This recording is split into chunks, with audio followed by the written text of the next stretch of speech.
rice bran oil, ghee, பட்டை, லவங்கம், ஏலக்காய், சோம்பு.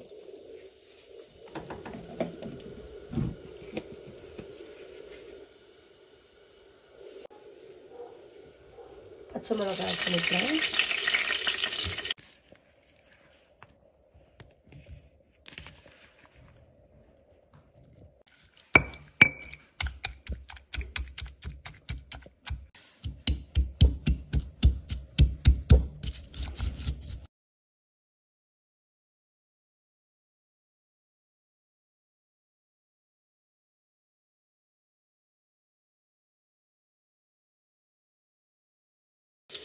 இடிச்சு வச்ச பூண்டும் கருவேப்பிலையும் ஆட் பண்ணிக்குவோம்.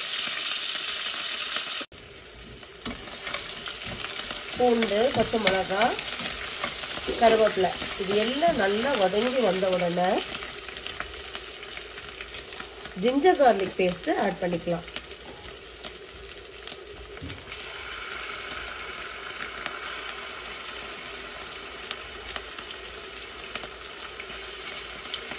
ஒன்றரை டேபிள் ஸ்பூன் ஆட் பண்ணுங்க ஜிஞ்சர் கார்லிக் பேஸ்ட். நான் 1 கிலோ மட்டன் எடுத்திருக்கேன். இஞ்சி பூண்டு நல்லா வதங்கிடுச்சு. இப்போ ஒரு அரை பெரிய வெங்காயம் கட் பண்ணி ஆட் பண்ணிக்கிறேன்.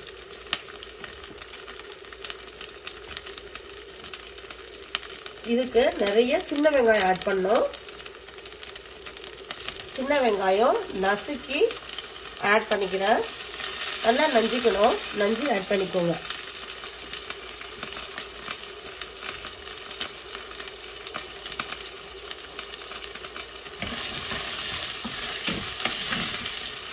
இந்த டேஸ்ட்டு ரொம்ப நல்லா இருக்கும்.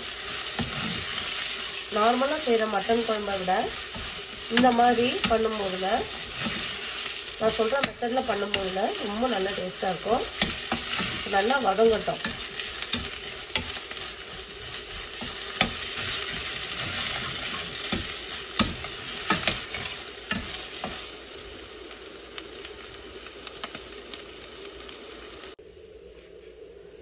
சின்ன வெங்காயம் பெரிய வெங்காயம் எல்லாம் போட்டு நல்லா இதை வதக்கிடணும். வதக்கும் போதே கொஞ்சம் சால்ட்டும் ஆட் பண்ணிக்கோங்க. வெங்காயம் இஞ்சி பூண்டுலாம் நல்லா வதங்கிடுச்சு. கொஞ்சம் உப்பு போட்டுட்டோம். இப்போ தக்காளி 2 பெரிய தக்காளி எடுத்து அதை நச்சு அதையும் போட்டுருங்க. இதையும் நல்லா வதங்கி வரட்டும். இப்போ தக்காளி வெங்காயம் இதெல்லாம் மசாலாவோட சேர்ந்து நல்லா வதங்கி வந்துட்டு இருக்கு. இந்த டயத்துல meet masala, homemade meet masala நான் அரைச்சி வச்சிருக்கேன். இதோட ரெசிபி நான் என்னோட சேனல்ல போடுறேன்.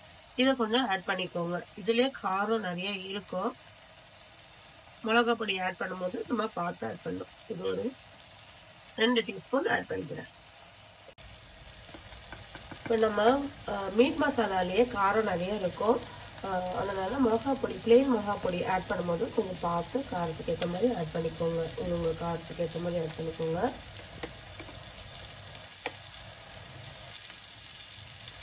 மஞ்சள் பொடி கொஞ்சம் ஆட் பண்ணிக்கோங்க.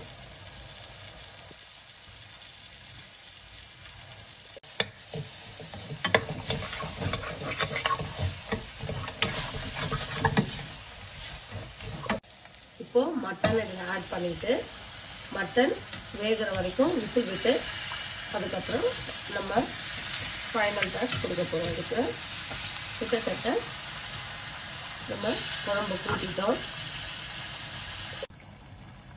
மட்டன் வேகிறதுக்கான தண்ணி ஆட் பண்ணிக்கலாம்.